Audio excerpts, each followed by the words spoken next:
नमस्कार विद्यार्थियों। आज अपन बात करेंगे भारत में मुद्रा पूर्ति की 4 अवधारणाएं। भारत में मुद्रा पूर्ति की 4 अवधारणाएं प्रचलित है और भारतीय रिजर्व बैंक भी इन्हीं के आधार पर अपने मुद्रा पूर्ति के आंकड़े प्रकाशित करता है। ये 4 कौन सी हैं? M1, M2, M3 और M4। M1 सबसे पहले लेते हैं अपन। M1 ये मुद्रा पूर्ति की एक संकीर्ण अवधारणा है। इसी कारण से संकीर्ण मुद्रा यानी नैरो मनी भी कहा जाता है। M1 में अपन 3 चीज़ों को शामिल करते हैं। पहली है जनता के पास करेंसी, जिसमें नोट व सिक्के दोनों शामिल होते हैं। M1 का दूसरा पार्ट है बैंकों के पास मांग जमाएं, demand deposit with the bank. अब मांग जमाएं, बैंकों की जमाएं भी 2 तरह की होती है। एक तो मांग जमा डिमांड डिपॉजिट और दूसरी है टाइम डिपॉजिट।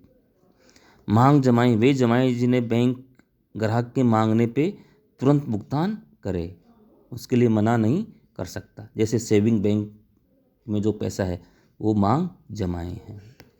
टाइम डिपॉजिट अवधि जमा वे जमाएं जिन्हें बैंक में निश्चित अवधि के लिए जमा किया जाता है। उससे पहले बैंक चाहे तो निकालने से मना कर सकता है, हालांकि मना नहीं करता, जैसे FDR, FD वगैरह। ठीक है, तो M1 में बैंकों के पास मांग जमाएं।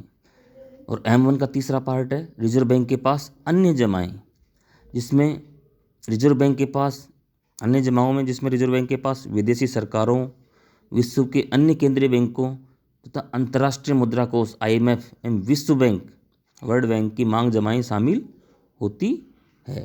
तो ये M1 के 3 पार्ट हैं। दूसरी कंसेप्ट है पूर्ति की M2। ये M1 की अपेक्षाकृत थोड़ी विस्तृत है। M2 ज्ञात करने के लिए अपन M1 में पोस्ट ऑफिस बचत बैंक की जमाओं को भी जोड़ा जाता है, यानी पोस्ट ऑफिस में जो बचत खाते होते हैं लोगों के, उन जमाओं को भी जोड़ा जाता है। तो M2 M1 plus post office बचत बैंक जमाएं।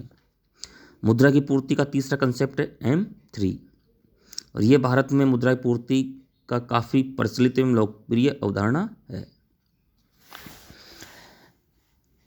इसके अंतर्गत M1 में बैंकों की सावधि जमाओं को जोड़ करके M3 ज्ञात किया जाता है, यानी M3 है M1 प्लस बैंकों की टाइम डिपॉजिट, और इसी को समग्र मौद्रिक संसाधन एग्रीगेट मॉनेटरी रिसोर्स भी कहा जाता है।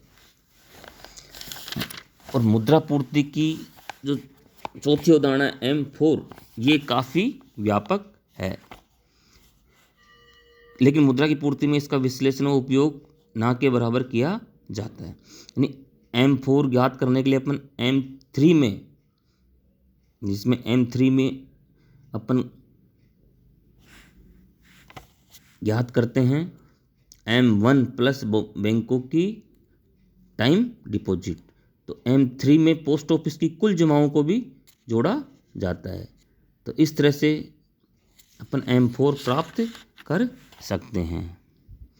इस प्रकार स्पष्ट है कि भारत में मुद्रा पूर्ति की 4 अवधारणाएं हैं। M1, M2, M3 तथा M4 प्रचलित है और उनमें से भी 2 अवधारणाएं M1 और M3 का ही विशेष रूप से उपयोग किया जाता है। जहाँ M1 संकीर्ण मुद्रा के रूप में, वहीं M3 मुद्रा की पूर्ति का व्यापक दृष्टिकोण है, जिसके अंतर्गत मुद्रा पूर्ति के सभी घटकों का समावेश कर लिया जाता है। इसी कारण से M3 को समग्र मौद्रिक संसाधनों के रूप में भी जाना जाता है।